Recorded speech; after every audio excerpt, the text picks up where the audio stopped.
It's Classix 107.9. It's your girl, Lady B, and I'd like to welcome two beautiful sisters to my studio today. I love doing interviews in person rather than on the telephone, so thank you, ladies, for coming by the studio. I want to say good afternoon to Miss Nicole Hameen and Shay Mosley. How are you guys doing? Good afternoon. We're doing wonderful. Thank you for having us today. Truly my pleasure. So let me keep it 100 with you guys. We just had a whole conversation off mic, and now I just want to adopt them as my sisters. These sisters are warm, they're fuzzy, they're caring, they're smart, and they are about sisterhood. And you guys know how I feel about some sisterhood. So first of all, Nicole, tell my listeners what it is that you do and who you are.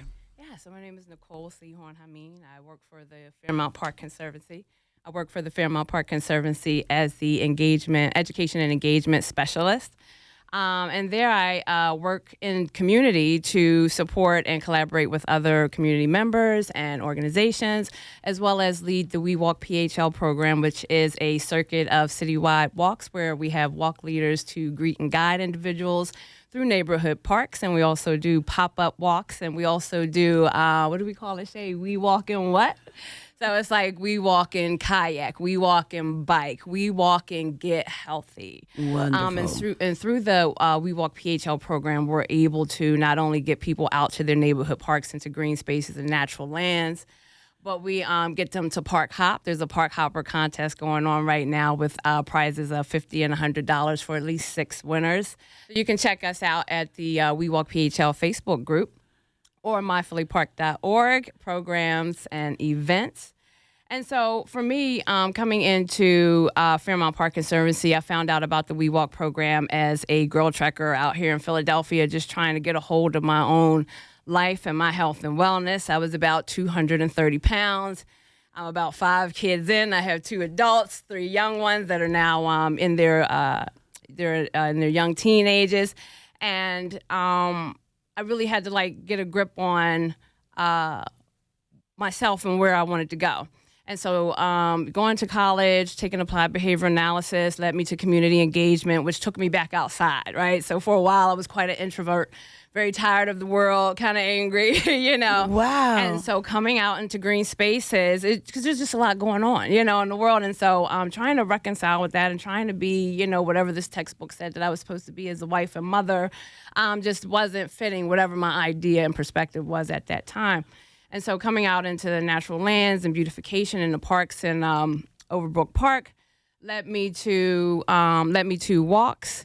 And so I found out about the We Walk PHL program through Susie Page, who posted something, and very quickly I got involved. I visited FDR Park. I've been in Philadelphia for over 30 years and been to events at the stadium, but I've never been to FDR Park. And so it just blew my mind. And I loved the program and wanted to get involved even more, and became a walk leader, then very quickly recruited as the program coordinator. Then I ran through that for about 3 or 4 years as an outside consultant, but also doing a lot of other things in Philadelphia around health and wellness, volunteering. Literally, the Conservancy created a position because of the community work that I am myself and people like Shay and other individuals were just out here moving and shaking and doing what we could. And we really looked at it as triage, so. It is. And yeah. Let me just stop you, because I heard you tell where you began and where you are. I just want to stop and applaud you for overcoming everything that you have. I'm in awe. I'm impressed. And I am an earth child, and I do love being outside. I think God has provided everything for us that will heal us and bring us to our truth and healthy selves, which is the reason you were here today. I've been doing a couple videos telling my listeners about healing through the land, and I know that you guys are doing a lot of things outdoor that are welcoming more and more Black and brown people. Kudos to you for doing that. But the sisterhood thing and healing through the land, I am so excited to be a part of it. I want to heal with you. I have a lot of healing and a journey ahead of me, where I want to take better, care of myself. I'm getting older. You know, after you do radio for 43 years, it can wear you down. And being out there in the community, and that's what I'm about. I'm about bringing valuable information to my sisters and brothers out there. But when they approach me with what you were doing, I'm like, oh, I'm so there. I'm so there for it. And Shay, Nicole considers you to be her mentor. Why does she say this? Well, first of all, I'm really appreciative for that. I'll give a little bit of my story, I guess, and maybe in that some of that will come through. So I'm actually from Houston, Texas. Okay. I'm not a Philly native. I am very much a person who is in love with green spaces and just tree hugging and all the things that is definitely me. And I came up here to Philadelphia without family, just didn't know the city at all. And I was just up here. What a brave step. Yeah, it was a brave step for me, but it was definitely something brand new. So moving from a place where I was used to green and open spaces and lots of room in between people, places, and things, and then to come up to the East Coast where everything is very compact, it was culture shock for me. And I think my experience was a little similar to Nicole's because I was like, okay, I don't know what to do. I'm just going to go to work and come home. It's too many people. I don't know anybody. It was just, it was very overwhelming for me. And I don't recall where I was, but I was out somewhere minding my business, as we say. And this bubbly person walks up to me out of nowhere. I wish I could recall. I was at some event somewhere. And this bubbly person literally walks up and says, "Hey, sis," literally. And I'm like, hey. Wow. And next thing you know, they're sharing with me all of the amazing things that are happening in the city. We Walk Philly, talking about Grow Track, and of course, we're trading stories. I'm like, this is perfect. I'm brand new. I don't know anybody. I guess you're my first friend. Match made in heaven. Match made in heaven. And of course, that was like 5 years ago, and we have just journeyed together. Wow. And we've learned from each other. I'm really honored that she considers me a mentor. I would think maybe it's because my background is in wellness coaching. So I'm a health and wellness coach. Now it all makes I'm sense. an empowerment coach as well, Right. and all of the things. And so we've been talking about initially just how we want to show up in community too, and then making sure that as we are trying to save others, that we make sure that we're also taking good care of ourselves. So it's the yin and yang, I guess, that we share. Because absolutely, stress is real and all these health conditions we talk about are very real. One of the things I try to focus on in community is just making sure that we understand the root of things. We see things from like the sidewalk up and we go, oh, we need to do this thing, or we need to change this, or we need to do this, but we don't talk about, well, what's the root underneath? Like Nicole just said. We don't dig deep enough. We don't dig deep enough. So she just talked about, well, it wasn't that she didn't want to walk. It wasn't that she didn't want to get out. There were these root issues that needed to be addressed. And so we have been able to, I guess, unite. I wouldn't say bond over that, but, bond over the fact of realizing where we are and what we need to do to be able to just like elevate ourselves and take others along in the process. And so it's really been an amazing experience since I've been here in Philly. I have been, as she says, out in these I hope Philly you're feeling streets. that sisterly affection I that we do. speak I of. really Okay. do. But what has happened is that it has come from being able to serve, There you being go. able to be in community. And you talked earlier about being able to relate to people. And sometimes that's not always present. Like I It's not. see you. We see the outer. outside. Yes, right? exactly. And it's not until we talk and trade stories. And so Do we know, oh my God, I can relate to where you're can coming relate from. to Exactly. So I want you to talk about healing through the land. What do you have planned for us in the upcoming months? Yeah, so if I could just dig in, Healing Through the Land kind of birthed from all the things that we were working on and volunteering in.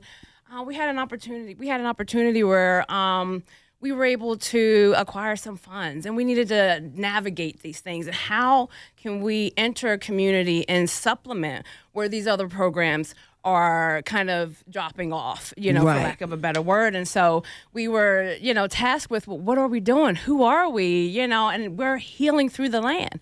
And through all of that, I see myself as, we are connectors, as guides. I think as one say, we all, should be, in a sense, The plug is Harriet what the Tubman. kids say. The plug. Yes, the plug, right? So let me connect you. Let's get it started. And then you dive off, into the deep end or ascend, to wherever you need to go with the other individuals. So I tell people, come in with me and find your clan, find your tribe, find your community.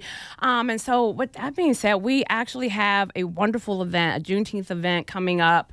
on Saturday, celebrating Healing Through the Land, Black Faces in Green Spaces, featuring community members and photos. It's a photo exhibition of groups of In Color Birding Club, Girl Trek Philadelphia, and We Walk PHL. And so under that umbrella of Healing Through the Land, we kind of canopy these connections and resources that have been pivotal in communities. And then also just celebrating. So we did a community submission of these photos. Give us the photos that you're proud of. Tell us how you felt when you took these, to reflect the work that these people are doing for themselves and leading by example. And then the organizations that contribute to this.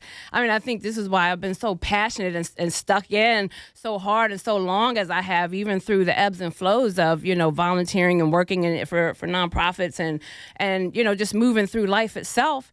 I had to come out of triage mode in all of this, though. Like, even through the pandemic, we were in triage mode. Get this, do this. We have to learn. We have to acquire, neighborhoods, sustainability, block by block, right. fresh foods, fresh vegetables, and, trying to make it palatable where we weren't overwhelming individuals to do these lifestyle changes to supplement a lot of the things that were going on. And so it became, my favorite word became practice. We have to practice, because a lot of people, even myself, let me bring it back to me, I would fall off if I felt like I wasn't doing well. Well, this diet didn't go well. Well, this exercise regimen didn't work, or I'm tired, I might as well just natural stop. To be a quitter. Right, natural, right. And they say the brain doesn't want you to stress out, so it'll naturally deter you from some of the information I learned. Girl, can I just say, you're speaking about me. You're speaking about me. Yeah. Healing Through the Land is such a great idea. I love it. Black Faces in Green Spaces. I commend you for what you're doing, sister. I'm so glad to be joining you on this journey so we can get this word out to our sisters. We're going to change lives together for the better by healing through the land. And the walking, the mentoring, the relating, everything that you just said that comes under the umbrella of your vision is to be commended. Thank you so much. Thank you so much for stopping by today. It's an open door policy with me as you guys continue this journey of healing our sisters. Please don't hesitate to come up and let's talk about it and share with my listeners over and over and over again. Before I let you go, I want you to tell them where they can reach you, how they can get involved, and how they can be a part of this sisterhood. Thank you so much. So folks can come and meet us in person June 6th, 17th from 1 to 5 at the Hatfield House for our Juneteenth event. We'll have some wonderful art from Akiba Rainey from the airport. That installation will be there. We'll have the Black Faces and Green Spaces, Healing Through the Land art exhibit, photo exhibit going on as well. And you can come out and spend time with us and get to know us a little better. You can reach us on our Instagram pages, Nicole Seahorn 6, Coach Shay 2020. You can also reach me at wewalkphl@gmail.com. You can also visit myphillypark.org programs and events to find out more. I love it. Shay and Nicole, thank you for coming by and blessing me and my listeners with your presence today. Thank you for having me. Good job, good work. May God continue to cover you guys. God speak to you. I mean that from the heart. Thank you so Thank much. you so love much. it. Appreciate it. All right. Black Faces and Green Spaces, y'all. Let's get our lives together. It's Classix 107.9. Love you, ladies. Oh my God, thank you so much.